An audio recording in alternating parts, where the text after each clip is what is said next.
Hello everyone. I've made a quick video to show you what I'm up to as I set up my new home lab. If you're curious, there's a link right under the video for more info.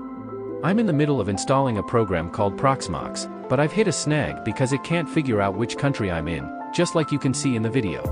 If any of you have a trick or another way to solve this, could you please share it with me in the comment section? So, here's what I did to fix the problem. I first unplugged the network cable from my computer and then turned it off and on again. This trick helped me move past the screen that was giving me trouble. Once I got past that, I plugged the network cable back in. After that, the rest was pretty easy. I picked the disk where I wanted to put the Proxmox software. I chose the smallest one I had. Then, I typed in my secret password and my email address. Next, I had to come up with a name for my computer that ends with a fully qualified domain name. I also had to choose a permanent address for my computer, which is known as a static IP. Lastly, I clicked on Install to finish setting everything up.